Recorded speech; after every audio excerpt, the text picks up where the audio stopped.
দিন হবেই।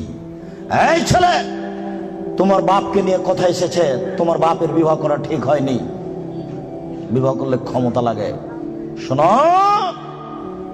আমার কথাকে তুমি মূল্যায়ন করার চেষ্টা করো। আমি তোমাকে পরামর্শ দিয়েছি, তোমার বাপের জমিদারি আছে, বড় ব্যবসা করো। টাকা কম আছে, কলা বিক্রি করে খাও। তার চেয়ে টাকা কম আছে, চকলেট বিক্রি করে খাও।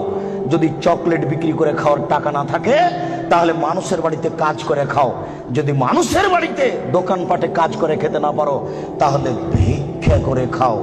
ভিক্ষা করার টাকা দিয়ে চাউল কিনে ভাত খেয়ে ইবাদত কবুল হবে। শোনো, আমি ভিক্ষা করতে বলিনি, এটা শেষ স্তর। ভিক্ষা করা টাকা দিয়ে চাউল কিনে ভাত খেয়ে ইবাদত কবুল হবে। শোনো, ভিক্ষা করা টাকা দিয়ে চাউল কিনে ভাত খেয়ে ইবাদত কবুল হবে। যৌতুকের টাকা দিয়ে চাউল কিনে ভাত খেয়ে ইবাদত কবুল হবে না।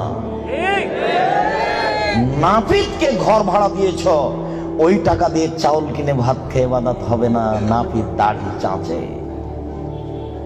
এদেশের কোন ব্যাংকে চাকরি করে সেই টাকা দিয়ে চাউল কিনে ভাত খেয়ে ইবাদত কবুল হবে না। তুমি ধর্মকে পাগল মনে করো না কিছু। শোনো, কোন এনজিওতে চাকরি করে সেই টাকা দিয়ে চাউল কিনে ভাত খেয়ে ইবাদত কবুল হবে না। 1450 বছর পূর্বে তিনি বলেছেন, একটা লোক